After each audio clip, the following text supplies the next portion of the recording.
Muito bem! Dessa vez a gente conversou com Madiana Torres, que atualmente trabalha como Senior Product Designer no Spotify.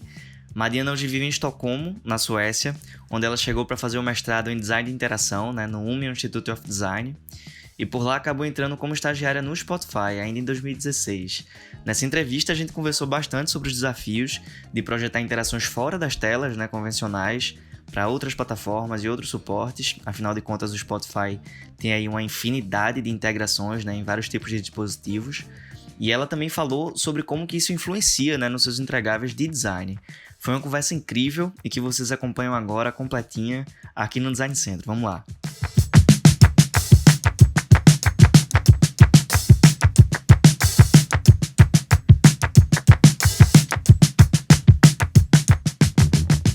Madiana Torres in the house. Madi, seja muito bem-vinda ao Design Centro. Que é isso, obrigada. E eu quero começar perguntando, Madi, sobre um pouco da tua trajetória, a tua história no design antes de chegar no Spotify. Conta um pouquinho pra gente. Então, minha história não é muito difícil de entender, não. Na verdade, é bem simples. É mais simples do que o pessoal normalmente conta. Eu vim de uma família bem, vamos dizer, trabalhadora e simples, Uhum. mas simplesmente estava estudando num colégio de bairro lá, Zona Norte de Recife, perto da Bibiri Cajueiro. Olhei Conheço. todo o currículo, ia bem na escola, ia bem na escola, mas os bairros não eram muito legal, não. Uhum. Olhei os currículos, queria fazer uma coisa interessante, queria fazer alguma coisa com arte, mas minha família meio que não botava muita fé em coisa artística, não. Tentei engenharia, estava bem com matemática, mas aí o currículo de design foi o que eu achei mais interessante. E aí tentei, né? Testei. Fui bem no vestibular, testei. Cheguei na faculdade, parecia a mesma coisa que o ensino médio. Ainda lembro dos meus pais, meus tios. Eu fui a primeira pessoa da minha casa a meio que entrar na faculdade, ainda lembro deles, tipo, estudou tanto para cortar papel, não é possível. Eu sei bem como é isso. Tem uma história na minha família que teve uma pessoa que, quando eu disse que passei em design, ela disse assim pra mim: tem problema não, depois você passa em engenharia. Exatamente. Então, rolava uma coisa, especialmente por ser, tipo, a primeira pessoa a se formar, rolava uma coisa, tipo, vem com a minha filha, pelo amor de Deus. Quando é que você vai arrumar um emprego? E vai ser no quê, né?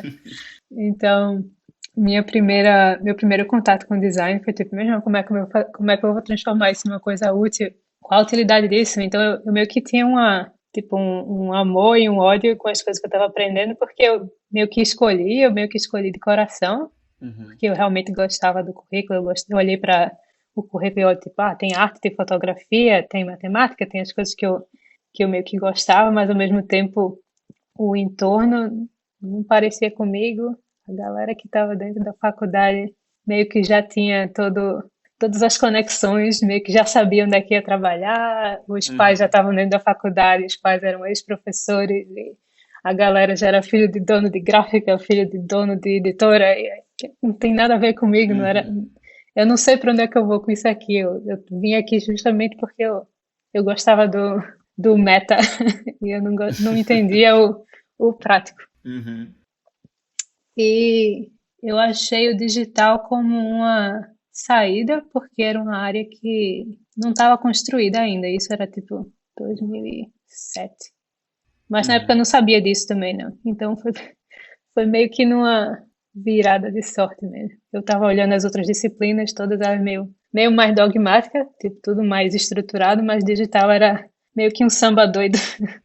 Tipo, tinha uma área chamada Iraque, porque Aham. era um laboratório que ninguém estava prestando atenção e era tudo meio bagunçado.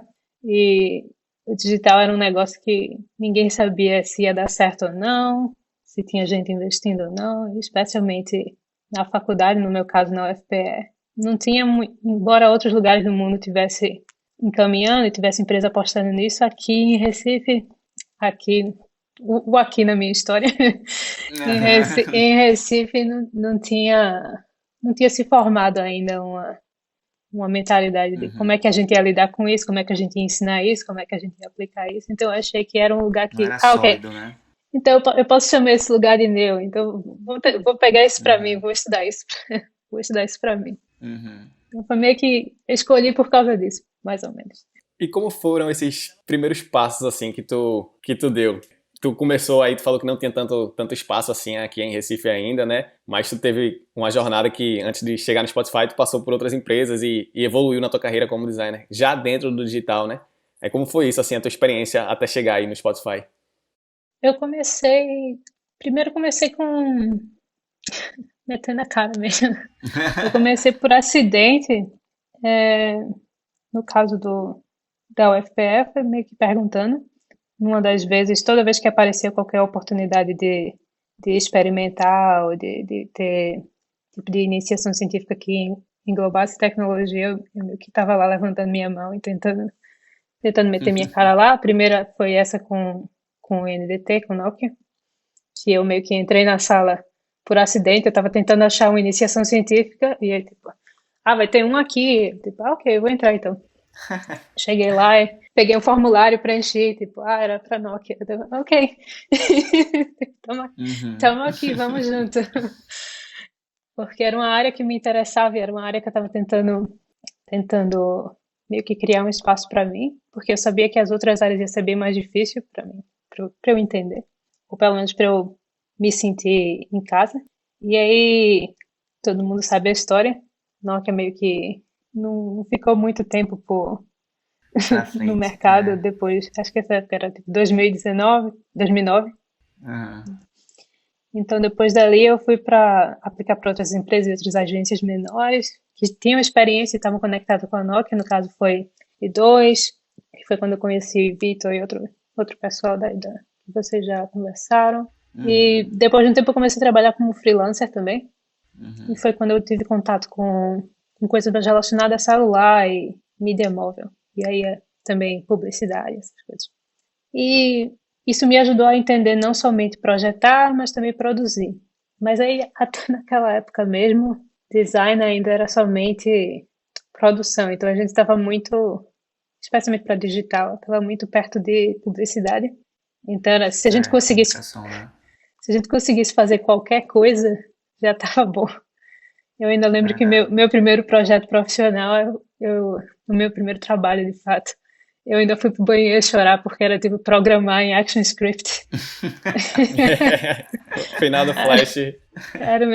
Foi o meu primeiro projeto, Uhum. porque era tipo, ninguém sabia exatamente qual era o seu, qual era a sua função na empresa, o que é que você podia contribuir. Uhum. E eu acho que essa parte de contribuição, de representar a voz do usuário, de criar um processo dentro da empresa, de criar um tipo de relação entre as coisas que as pessoas consomem e a organização das ideias, esse tipo de dinâmica não existia em outras disciplinas de design. Então, não tinha como você meio que migrar do design gráfico para digital e dizer, a gente vai só aplicar tudo. Então, é meio que estava se construindo ainda. Uhum. Então, foi bem interessante aprender na prática também, e levar esporro do povo. Eu acho muito interessante como tu tem um caminho parecido até com outras pessoas que a gente já conversou, outras pessoas que a gente conhece da comunidade, né? Que é esse primeiro contato ainda na universidade, né? Com essas iniciativas de tecnologia que existem dentro da universidade, né? Tu foi da UFPE, então, tipo, tinha o INDT, Samsung, essas iniciativas que são de lei de informática, né? Então, aí fica o quanto que é relevante, né? Tipo, uma pessoa ter esse contato logo de início, assim. Não que as outras pessoas, né, que arrudeiem, às vezes tem gente que nem é de design e depois descobre que quer ir para design. Mas, enfim, para quem tá lá dentro, tem contato com essas coisas, tem uma relevância muito grande, né? Porque, como tu é um exemplo, assim, esse primeiro contato às vezes pode favorecer para uma carreira inteira, né? Com Então, certeza. realmente, são iniciativas que não podem faltar. Com certeza, minha carreira inteira é financiada pelo governo. É, porque, como eu disse, minha família não teria condições nenhuma de fato, Uhum. financiar uma carreira. Por exemplo, minha família inteira não seria condições de financiar uma carreira em design digital hoje em dia em colégio Uhum. privado, nem aprender inglês, nem fazer nada do tipo. Meu primeiro computador veio dessa bolsa de estudos aí do INDT, então meio que eu passei a maior parte da Universidade Federal sem computador, tinha que fazer as coisas lá Uhum. no que tinha na Federal mesmo. Sim, Então total. é uma das coisas que até hoje na Federal eu ainda acho meio estranho existe Uhum. esse desnível entre saber quem tem recurso e quem não tem, mesmo sendo uma universidade pública. Verdade. Uhum. E como é que chegou finalmente, né, a tu onde tu tá hoje, que é o Spotify, assim? Quais foram os passos que tu deu e como aconteceu isso, né, de estar aí hoje, na Suécia, trabalhando no Spotify? Ah, É, velho, na verdade, deixa eu entrar aí nessa história. Eu pergunto antes, viu? Eu pergunto, eu queria perguntar na verdade o seguinte, tu foi pra Suécia já pra ir pro Spotify? Não. não. Como é que foi essa tua ida pra Suécia pré-Spotify, assim?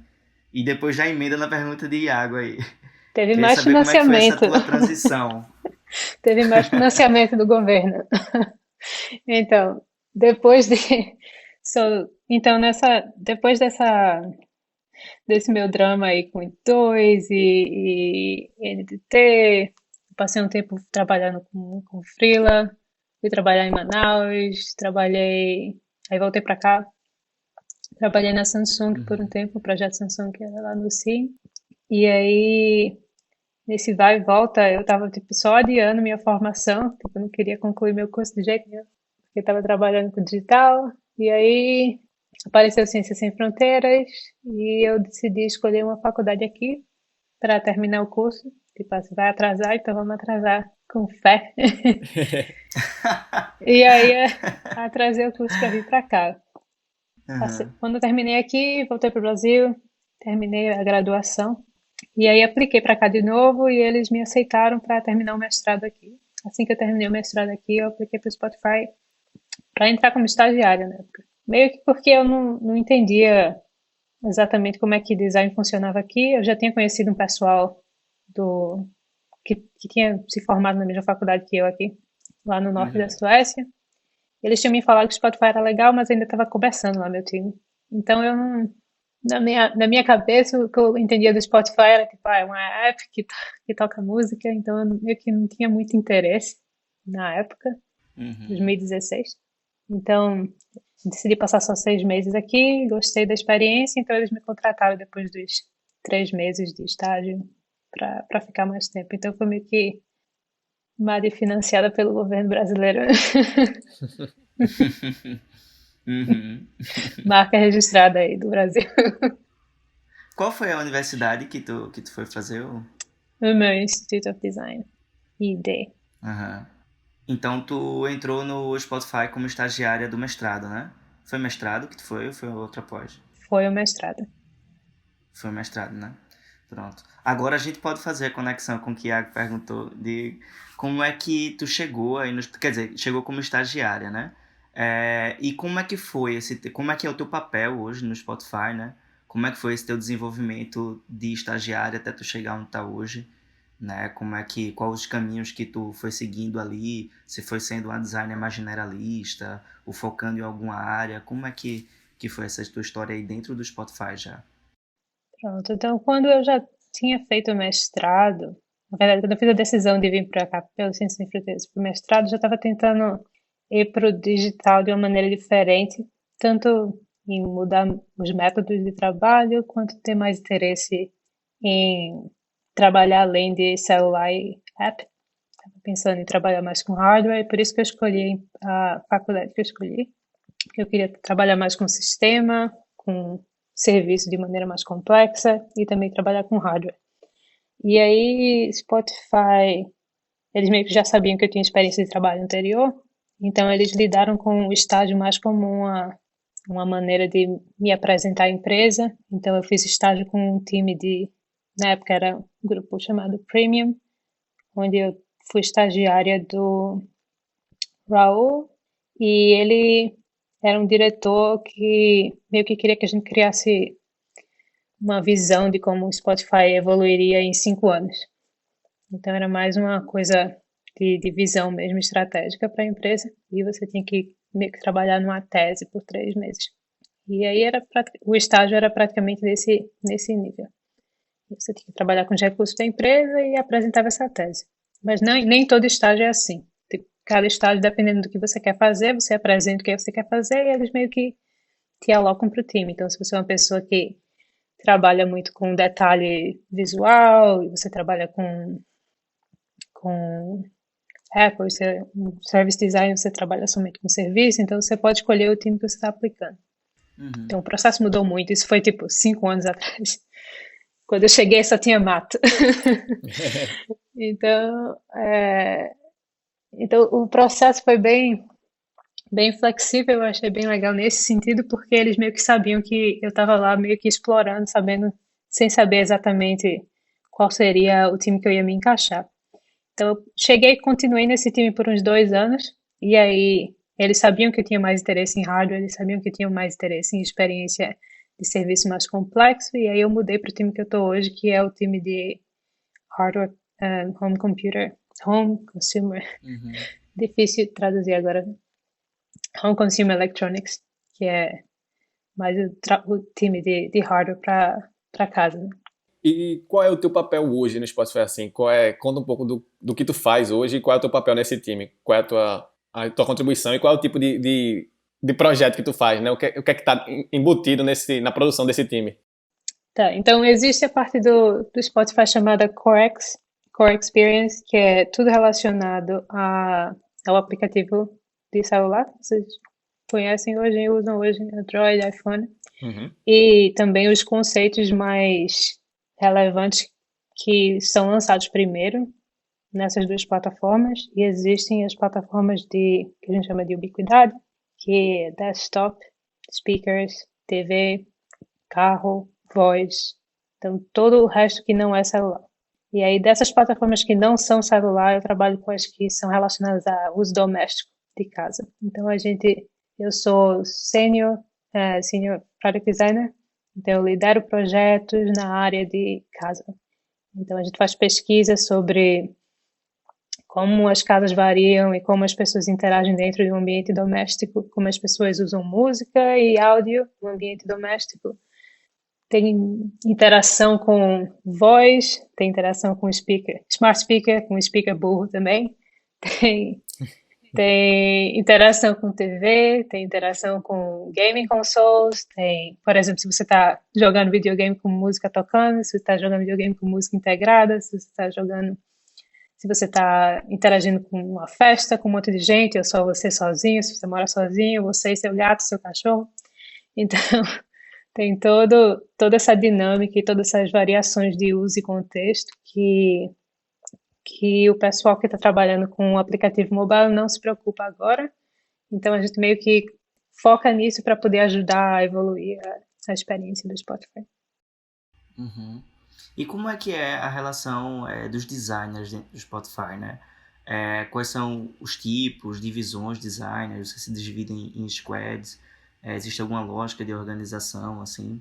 E como é que vocês se relacionam, né, entre si? Existem, sei lá, rituais, algumas coisas que vocês podem, que facilitam essa comunicação? Tem lógica não, brincadeira. Imagina, tem nenhuma lógica. Não.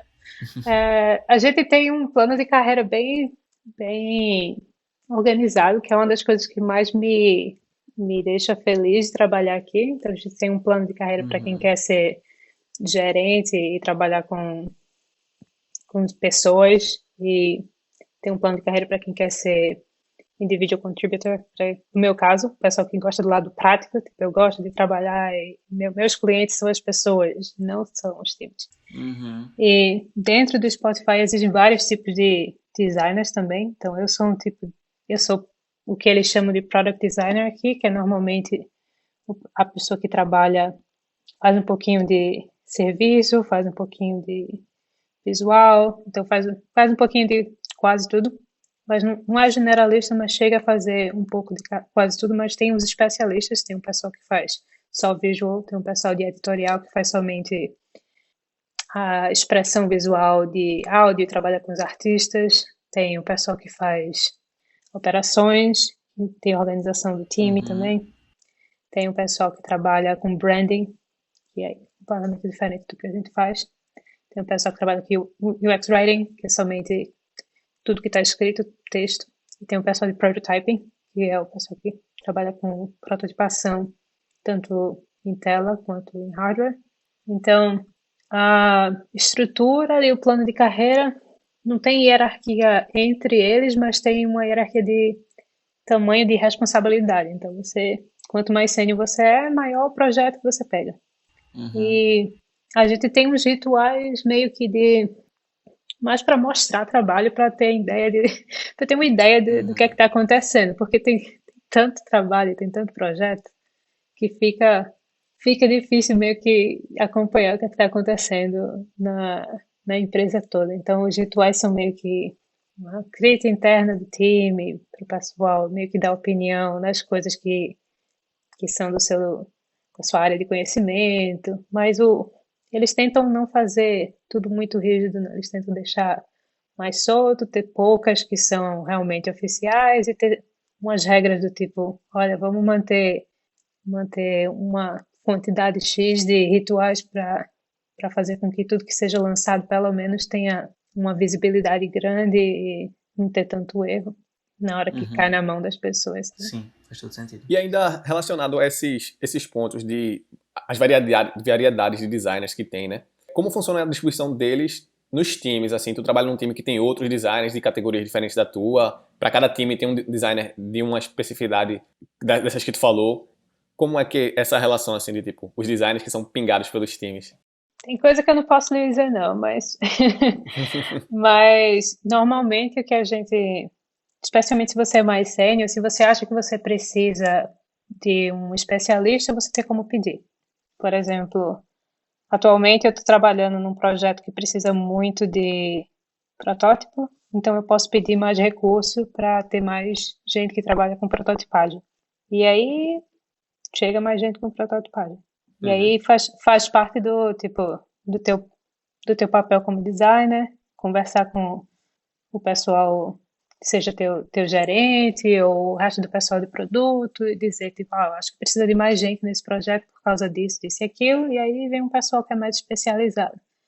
Mas, normalmente, você tem que ter pelo menos um designer que é sênior para liderar o projeto. E aí, o resto do pessoal que vem chegando vai depender do tamanho do projeto, da urgência do projeto. Uhum.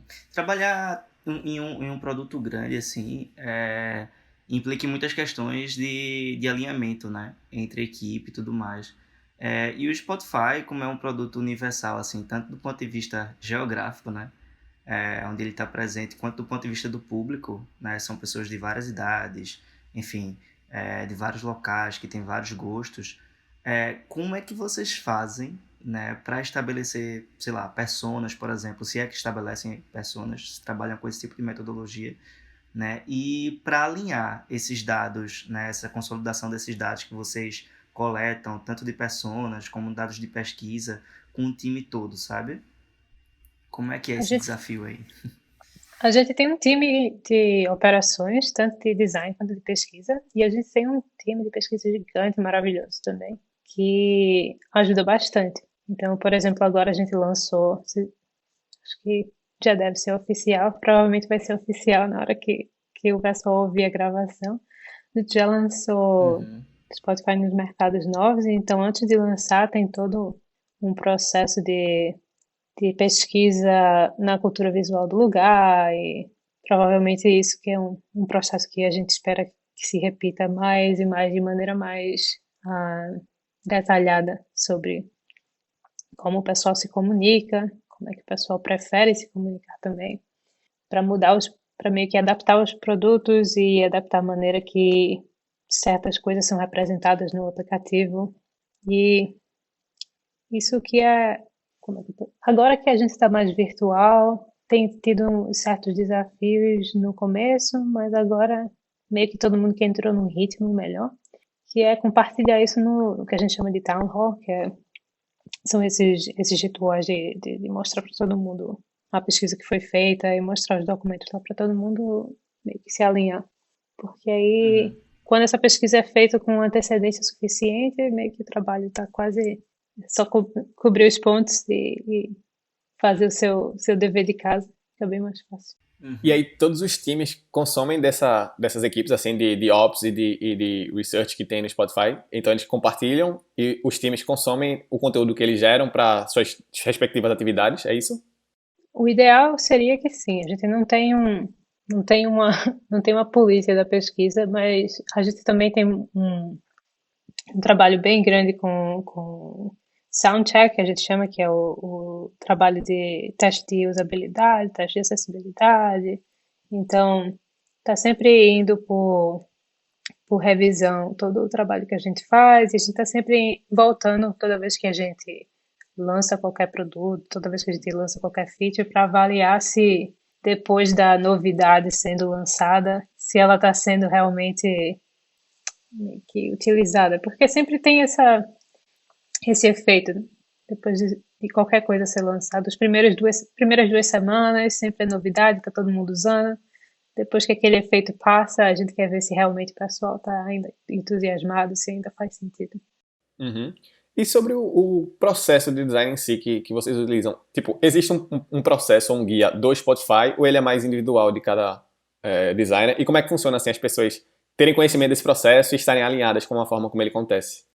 A gente tem um que a gente chama Bootcamp, que é um processo que... A gente tem um processo de design em si, mas a gente tem um Bootcamp que é meio que um intensivão que todo mundo que é contratado tem que passar, onde a gente meio que explica qual é o processo de pesquisa do Spotify, qual é o processo de design do Spotify, faz meio que uma conversa com os designers de lá para o pessoal que é novo, que acabou de entrar na empresa, meio que saber quem é quem e ter uns contatos fáceis dentro da empresa, porque agora tem mais de 100 e poucos designers, 180, 300, esqueci o número agora.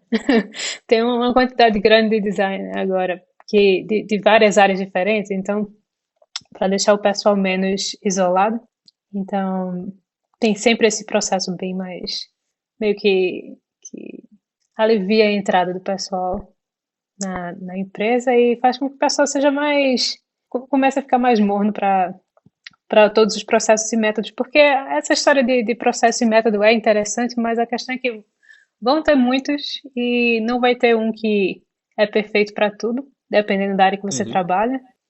Especialmente se você é uma pessoa, por exemplo, que trabalha com prototipagem, ou se você é uma pessoa que trabalha com editorial, por exemplo, não adianta eu chegar aqui e te mostrar, olha, vamos seguir esse método de Double Diamond aqui. Para você que trabalha com ilustração, não faz sentido eu te forçar a usar um método que é para uma coisa completamente diferente. Então, o que o Bootcamp tenta fazer é praticamente mostrar a você todos os métodos que o pessoal dentro do Spotify está usando. E se você precisa usar um deles, você pode conversar com esse pessoal que já está usando hoje em dia. Uhum. E na prática, assim, no dia a dia, usando e fazendo o design realmente no dia a dia, geralmente tem um time de design responsável pelas atividades dentro do time, tu falou, né? Você tem um designer sênior que é responsável pelo time e pode ter outros de acordo com as necessidades. Mas essas atividades de design são feitas mais individualmente ou pelas pessoas de design ou envolvem também outras pessoas do time, como desenvolvedores ou pessoas de outras áreas. Como funciona assim a relação entre o que é desenhado para o que vai ser implementado no fim das contas? Olha, não sei se eu entendi a pergunta, mas no fim como que eu posso dizer? As interações, elas começam a ficar cada vez mais rápidas na hora de ser desenvolvido, na hora de ir para a mão das pessoas. Então, a atitude do pessoal de engenharia é sempre bem proativa. Então, todo mundo é bem curioso quanto a design, então tá todo mundo sempre bem interessado no que é que você está fazendo e por quê. Se tem alguma coisa que eles acham que não faz sentido, eles vão te perguntar, não por tentar testar seu conhecimento, mas mais por curiosidade mesmo, já que eles trabalharam com muitos designers e tem sempre mais engenheiro do que designer. Isso é a realidade de qualquer empresa de tecnologia. Então, Sim. a proatividade deles, na verdade, é a coisa que é mais legal também de trabalhar com tecnologia aqui. Massa. E desses times, o quanto que seria para vocês de evolução do produto em si, né?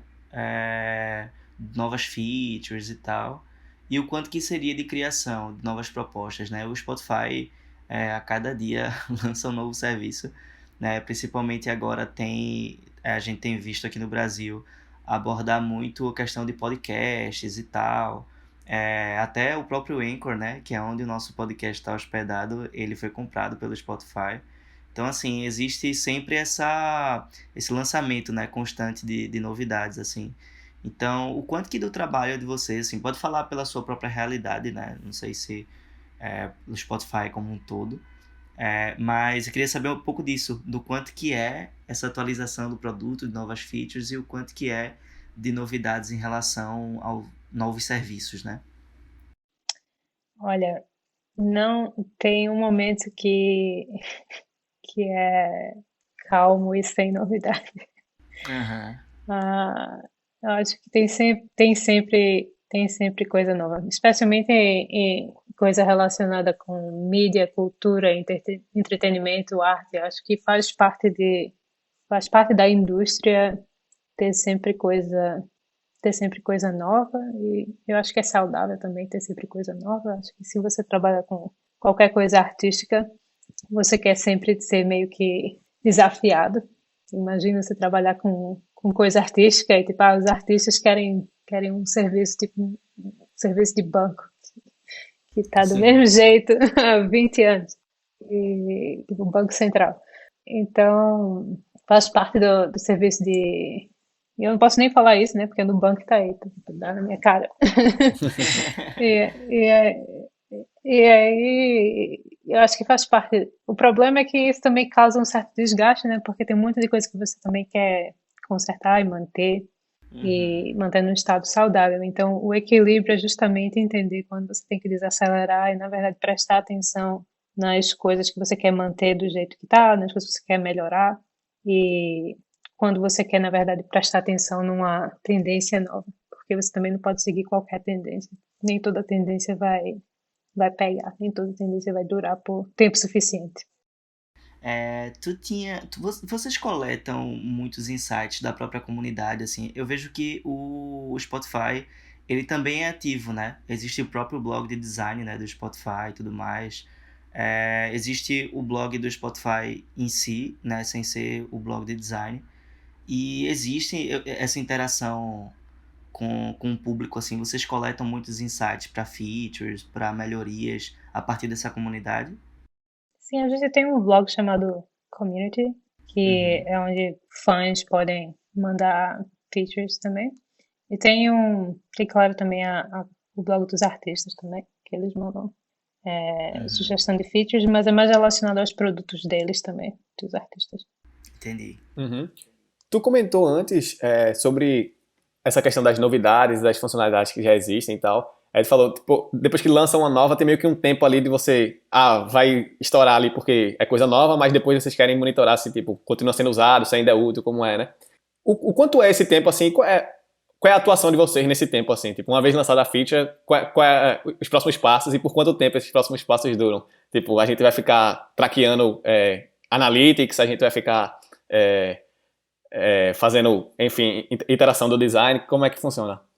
Rapaz, vai depender do que é. E eu não sei nem se eu consigo te responder isso, porque vai realmente depender do que é. Porque depende da feature que você está fazendo e para quê que você está fazendo. Tipo, quando você faz qualquer coisa para celular, para web, você tem infinitas possibilidades, mas aí quando você vai fazer qualquer coisa para, por exemplo, para as minhas plataformas, para rádio, para voz, aí começa a ficar mais complicado. Mas Uhum. uma das regras é essa, por exemplo, você lança qualquer coisa, sei lá, você lança um produto no Natal com promoção, claro que todo mundo quer comprar Alexa, dar de presente para o pai, para a mãe, mas será que eles comprariam para usar por, por gosto e interesse pessoal? Não sei. Por quanto tempo eles usam depois que eles compram? Então, esse tipo de coisa é o que a gente tenta olhar, tipo, quantas pessoas, na verdade, estão usando esse tipo de plataforma e continuam usando depois que compram. Uhum. Isso justamente sobre essas plataformas, tu trabalha, né, tu falou na divisão de Home Consumer Electronics, né? Eu queria saber, que explicasse pra gente o que é essa divisão em si, né? Do que se trata.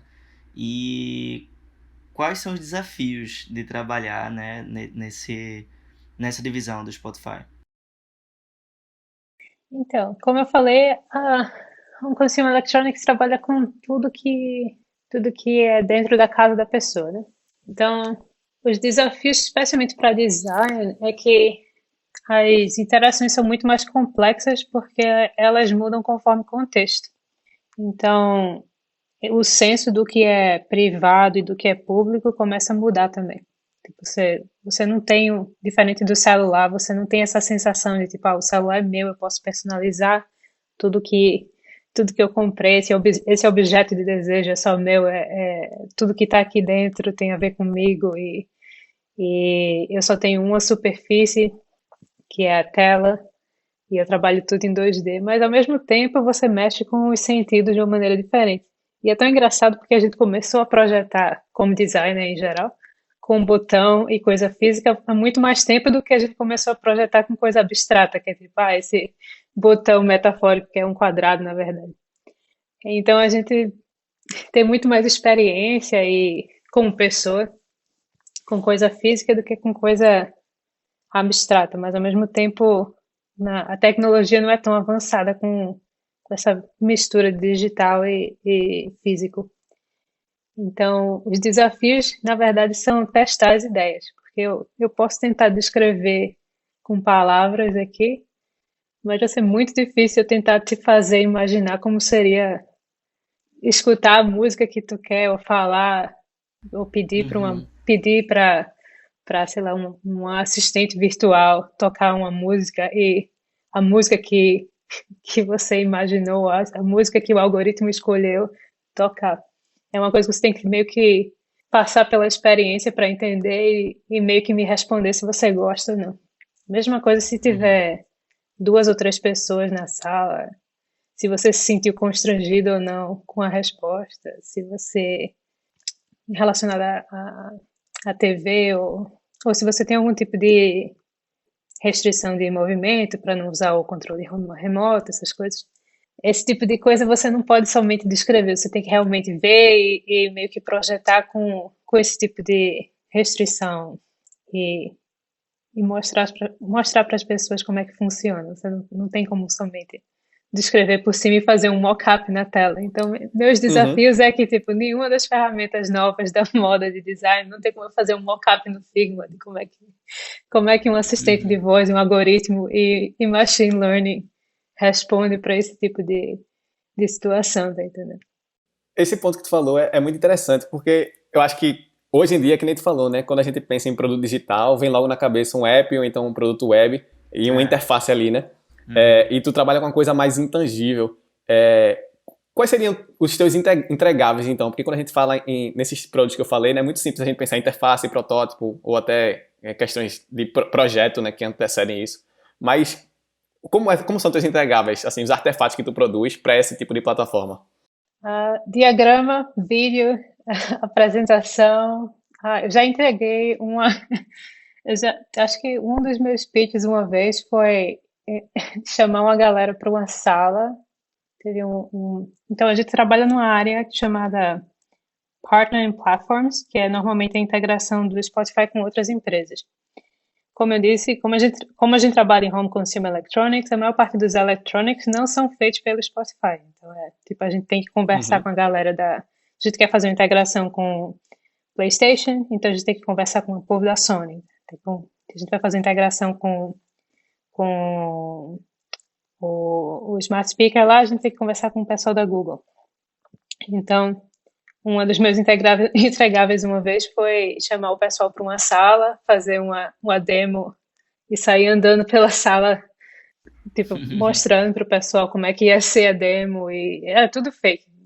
Nada funcionava, tinha um pessoal na outra sala, os coitados engenheiros apertando o botão para para fazer um negócio sincronizado com o que eu estava falando. E aí a gente meio que tinha gravado isso em sequência para fazer a demo. Então, os entregáveis são bem esquisitos, Uhum. mas eles são. desse jeito porque eles precisam ser tangíveis, então eles não podem ser completamente virtuais e até para as pessoas usarem eles como referências para desenvolverem, eles precisam entender o que é que eu estou tentando falar. Uhum. E às vezes eu tenho que realmente prototipar, às vezes eu tenho que chegar e escrever, eu tenho que fazer a query eu mesma e dizer, olha, o que eu estou tentando fazer é isso e o que eu estou tentando colocar nesse lugar é isso e o que eu estou tentando buscar é isso, esse é o tipo de sugestão que eu quero que seja oferecida para os usuários, e aí vai ter um time dentro do Spotify que é só focado em personalização, e eles que vão meio que refinar esse tipo de proposta, já que eles estão focados nisso, e podem até, tipo, contradizer o que eu estou dizendo, tipo, isso aí acho que a gente não faz sentido para esse caso, a gente pode servir outra coisa, mas aí eles já entendem meu contexto e usam isso como referência. Uhum. E do ponto de vista do design, assim, eu imagino que isso impacta bastante, né? Uma coisa é você estar projetando, pensando em diferentes entregáveis do ponto de vista de breakpoints, enfim, se é, né, mobile ou se é para computador. E outra coisa é você estar, enfim, projetando para diferentes dispositivos, né? De naturezas diferentes. Então, assim, dentro da perspectiva do Spotify, como é que é essa adaptação desses métodos, assim? No caso, vocês criam metodologias próprias, assim? Ou como é que é, sabe? Para você conseguir... Enfim, eu não sei se eu estou sendo claro, assim, mas é questão de metodologia, de método de design, né? Como é que vocês fazem para conseguir manter essa diferenciação, né? Em relação à entrega dentro do processo como um todo, sabe? Vocês criam métodos, existem práticas já bem elaboradas dentro da empresa? Já como chama? Os objetivos do usuário, as necessidades, o que eles chamam de jobs to be done. E o objetivo que as pessoas querem fazer com a música ou com o áudio é o mesmo. Então a gente tenta meio que satisfazer aquele objetivo. Então sempre começa com as coisas bem simples, e aí, se a gente conseguir ser bem sucedido nessas coisas mais simples, então a gente começa. Depois que a gente consegue ser bem sucedido nas coisas mais simples, é que a gente começa a ter mais ideias interessantes sobre coisas mais doidas. E aí começa a pensar no que é que a gente pode fazer além do básico. Tipo, colocar Spotify na geladeira lá da Samsung.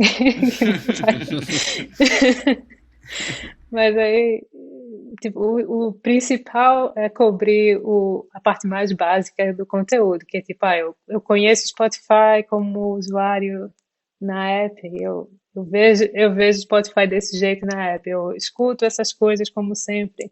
Então, se eu ligar minha TV e eu quiser escutar isso, será que eu vou conseguir? Então, se a gente conseguir fazer essa parte, ok. Então, o que mais a gente consegue além disso? E a gente está tentando. Tem muita coisa em muitas, muitas plataformas para serem feitas, e aí a gente vai tentando correr atrás e cobrir todas as plataformas e ao mesmo tempo tentar fazer com que elas fiquem mais interessantes em cada um no seu domínio também. A gente tem os princípios que a gente segue para respeitar as plataformas em si, mas ao mesmo tempo fazer com que elas se pareçam com o Spotify para não perder a identidade também do que é o produto. Uhum. Mas, de certa forma, ainda acaba sendo um público diferente, né? Pelo que tu falou assim, é como se fosse, muda o contexto e muda meio que o tipo de público e o momento, como tu disse. Então, é como se tu não conseguisse aproveitar tudo do que é feito pro app, né? É como se fosse realmente um novo produto, né? Exatamente. Não é, a intenção não é copiar tudo porque realmente não faria sentido.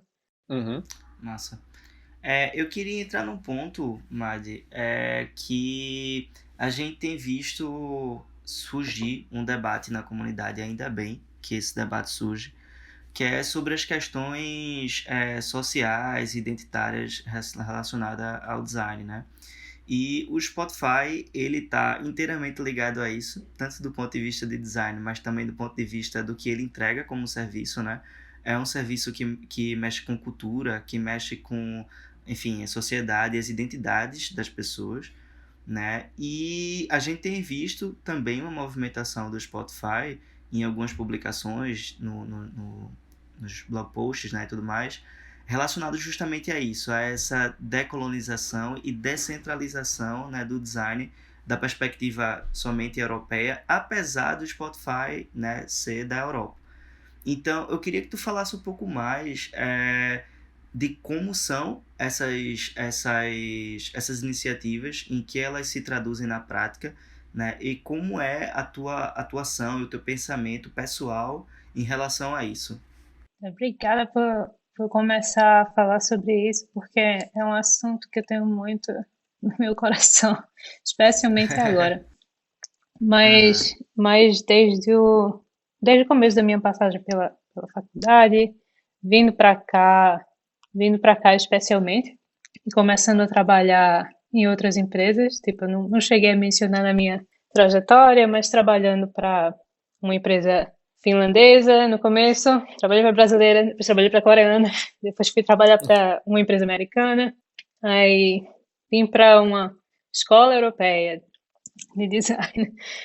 E aí, o que eu tinha visto como desde que eu comecei a trabalhar é essa agonia de design para, especialmente design digital, falando que quer a seat at the table. Eu quero um lugar no meio do pessoal que é do time de diretoria, quer ser levado a sério, quer, quer ser levado, quer ser considerado no mesmo nível de relevância que qualquer outra disciplina. Mas Uhum. aí, quando você chega a olhar o currículo, especialmente no meu caso, a parte que me deixou mais chocada é que quando eu começava a olhar o currículo do pessoal daqui da Europa, o currículo do pessoal da UFPE, eu não via muita diferença.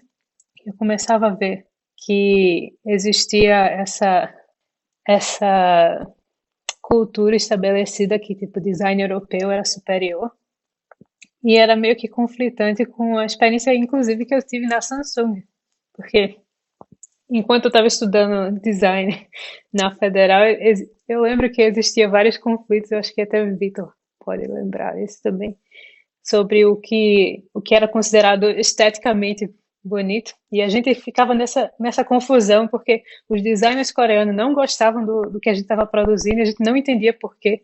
E eles diziam, olha, não parece que está não parece que tá completo.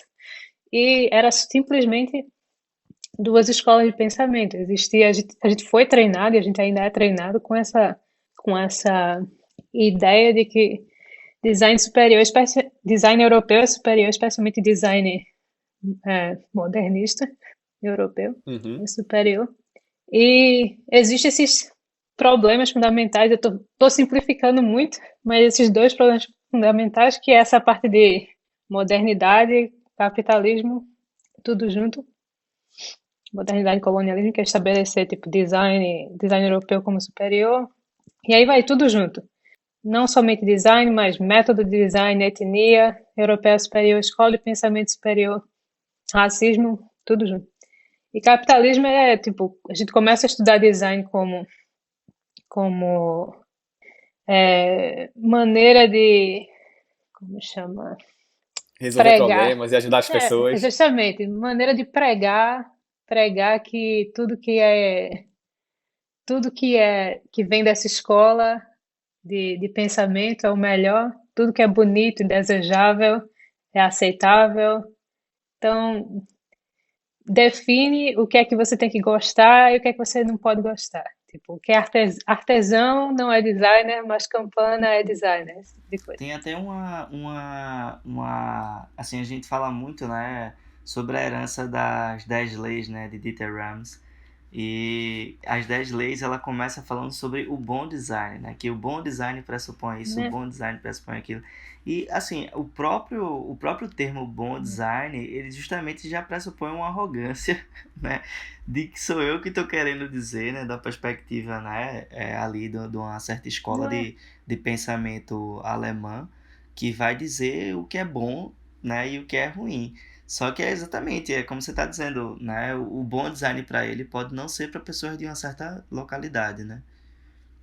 Mabuse fala muito E a disso. gente não estuda nada. Mabuse fala muito disso aqui em alguns eventos que eu vi, que é sobre enfim, esse espaço que a gente está dando para o futuro, né? Se falar muito sobre futuro, a gente até está fazendo um curso até lá no César da Aerolito que é sobre pensar futuros e eles têm essa preocupação justamente de estabelecer isso, futuros no plural, sabe? E a gente estava tendo uma discussão com o Mabuse e ele falou justamente sobre isso, sobre o futuro ele está sempre nessa dualidade entre aquilo que é global e aquilo mais também que é territorial. Então, assim, a gente tem a capacidade de reconhecer que aquelas pessoas de determinado território, elas são capazes de dar suas próprias soluções, né? E não chegar a um estranho e dizer, ó, o que é bom para tu é isso aqui, né? Pois é. E a gente nunca estuda, pelo menos quando eu digo a gente, eu não sei se isso está sendo estudado agora. Mas no meu caso, a gente nunca estudou, por exemplo, por que que as coisas começaram a ser assim? Por que que design modernista virou design modernista? Por que que Dieter Rams disse que ah, vamos começar tudo a ficar universalizado? Por que que design tem que ter essa estética universal? Então, quando eu cheguei aqui e comecei a estudar as coisas da maneira que eles ensinaram aqui, aí eu comecei a perceber que existia meio que um ranço do pessoal aqui com as coisas deles mesmo, porque eles chegaram a essa conclusão que tudo tinha que ser modernista, porque eles meio que estavam de saco cheio da herança ruim que teve com o nazismo e tudo mais, então eles estavam meio que com aversão ao nacionalismo. Aham. Então a solução que eles criaram para o nacionalismo foi tentar criar uma universalização das coisas. E aí, quando você vai ver a maneira que eles tentaram universalizar as coisas, você tipo, abre um livro da Bauhaus sobre, sei lá, padrão de tapeçaria, a, a inspiração da galera é tipo tapeçaria peruana, tá ligado? Então, tipo, e aí você vai ver que, tipo, roubaram as coisas dos peruanos para virar design modernista e ninguém explicou para ninguém que tá estudando design modernista no Peru, como assim? Então, então começa a criar uma sensação em designer que não é europeu, que você meio que tem que perder a sua própria cultura para virar um designer, entendeu? Então você cria uma mentalidade que tipo, se eu não for dessa cultura, eu tô lascado, eu tenho que meio que me transformar em outra pessoa para poder me igualar a esses seres supremos que já nasceram nessa cultura. Que é um negócio racista que tipo, acaba com essa cabeça. Mas enfim, a parte que eu me deixo interessada, que tem a ver com o que a gente está fazendo, não somente no Spotify, mas com o que você falou, e que, pelo que eu estou entendendo, o Abuso também está fazendo, é que não existe valor em tentar voltar para nacionalismo, esse tempo mítico de glória que nunca existiu. Valor em design é pensar em coisa nova, é tipo, pensar em maneiras diferentes de se criar. Então não é somente focar em método e técnica, porque método e técnica a gente já tem um monte e vai criar várias novas, com tecnologia que vai ser inventada e reinventada, mas agora que design tem mais atenção e já provou que faz sentido para empresas para contratar design, ele não precisa representar lucro. Já existe várias disciplinas que tomam conta em calcular e representar lucro, gerência de projeto, essas coisas. O que falta mesmo é uma disciplina que represente coisa do tipo equidade, respeito, acesso, sustentabilidade. Tipo, como é que você incorpora isso dentro do seu processo de criação? Então, essa é a parte que a gente está tentando discutir, porque não existe, não vai sair de dentro de um pessoal que pensa em produto, tipo da disciplina de produto. Não vai sair dentro do pessoal que planeja projeto, não vai sair de dentro do pessoal que trabalha com engenharia somente, porque não é do domínio deles. Então, como a gente trabalha com contato com o usuário e também com a parte prática de técnica, então seria a parte mais interessante que, tipo, o designer em si virasse uma disciplina que representasse isso. Tipo, então, se a gente vai ficar no time de liderança, a gente já tem um lugar já para sentar no meio das Uhum. empresas, na diretoria das empresas, então é isso Totalmente. que a gente representa. Tá? Totalmente. E no caso, só eu acrescento um ponto, né?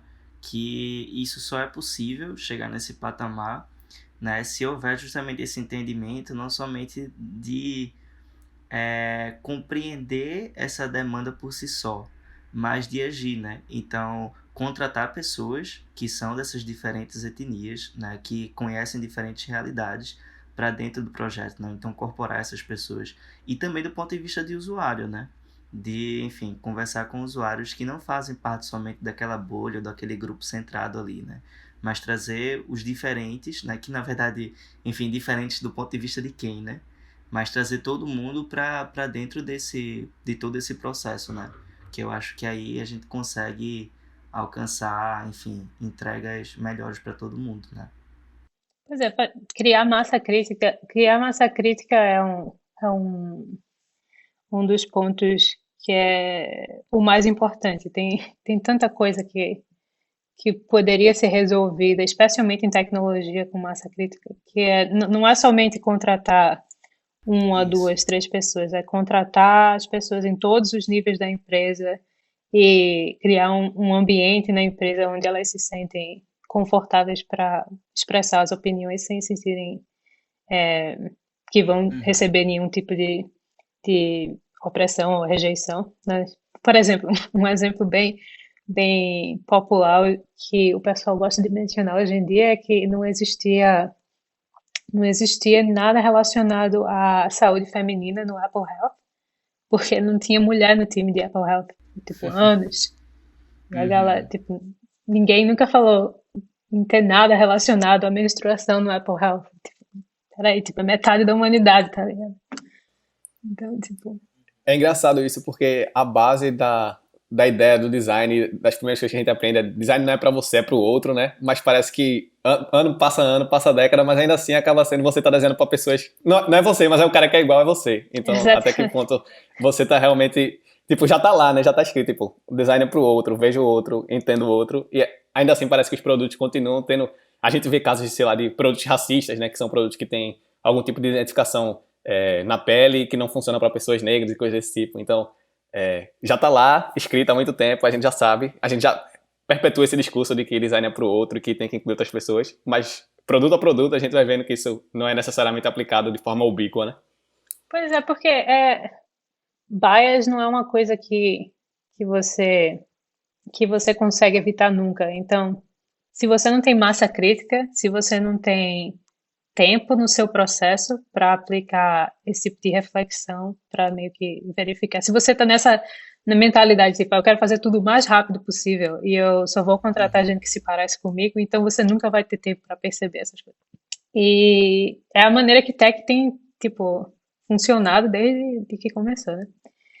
E a parte que me interessa, especialmente relacionada ao artigo que você mencionou de Jane, é que quando você tenta se descentralizar do processo, você está criando espaço para receber feedback das outras pessoas e você também tá criando um certo espaço de humildade. Então você não está sendo aquela pessoa que se sente tipo, eu sou a pessoa que traduz todos os insights dos usuários e transforma todos eles em produtos. Você está meio que se colocando num processo de humildade tipo, eu vou tentar fazer o que eu posso com isso, mas eu vou estar sempre levando o que eu consegui de volta para essas pessoas, para meio que fazerem uma avaliação do que eu consegui fazer com isso e entender que tudo que eu fizer vai ter erro. Então, eu sei que tudo que eu fizer vai ter erro, então eu preciso que outras pessoas vejam isso. Eu não posso chegar e achar que tudo que eu fiz vai estar 100% sem erros. Uhum. Já pode mandar Verdade. imprimir. Pois bem, estamos chegando ao final, infelizmente, dessa conversa ótima. Madi, a gente queria te perguntar, né, para finalizar, se você tem alguma referência, alguma inspirações, qualquer coisa que queira trazer aqui para compartilhar com o pessoal, que a gente vai colocar no link. Você quer deixar alguma referência? Livro, Texto. Pode dizer Rapaz, os eu primeiros que vem na tenho cabeça. uma pessoa que eu amo seguir, que é uma das minhas inspirações, uma pessoa ótima para conversar e tem um Instagram muito engraçado, que é Dory Tunstall. Eu vou mandar o link para você. Ela é a primeira Dean de Design negra da OCAD University, que é a Universidade de Ontário, do Canadá. Ela fala bastante sobre design de colonização. Ela também tem uma palestra maravilhosa sobre como você começar a transformar seus produtos para isso. Também tem uma design que, para quem trabalha com tech, tem uma designer maravilhosa que eu vou mandar o link para vocês também, que trabalha com ela. Tem um livro chamado Design Justice, que eu acho maravilhoso, Sarah Constanza Chock, que é do MIT. O podcast Clandestina tem sido muito legal, tenho adorado seguir. E deixa eu ver o que mais. Ah, sim, se você também quer aprender uns insights de produto digital, você trabalha com tech e quer uns insights que não são centrados na Europa e nos Estados Unidos, que é uma das coisas que às vezes me aborrece. Tem um blog chamado restoftheworld.org que trabalha com insights de tipo como a tecnologia está transformando o mundo, por exemplo, como é que as novas apps, as novas tendências estão interferindo não de uma maneira somente negativa, mas tipo, de maneiras positivas também, como é que elas estão mudando a dinâmica da sociedade, como é que elas estão mudando a dinâmica de como tudo funciona. E eu vou te mandar mais links de um monte de coisa que eu tenho lido ultimamente, não somente para me instruir, mas também de inspiração nessa área, porque tem tanta gente trabalhando, não somente na parte de hardware, mas também nessa parte de descentrar o designer do meio do processo e fazer com que a gente crie produtos que gerem valor para as pessoas e além somente do monetário para empresas. Massa demais. Então, com essa lista extensa aí de dicas para a galera pesquisar e com toda essa conversa cheia de conteúdo, a gente se despede aqui. Mariana, brigadíssimo pela tua participação. Foi um prazer ter tu aqui no podcast. E é isso, pessoal. A gente se vê no próximo episódio. Tchau, tchau, Madi. Tchau, tchau. Pode dormir, viu? Obrigada.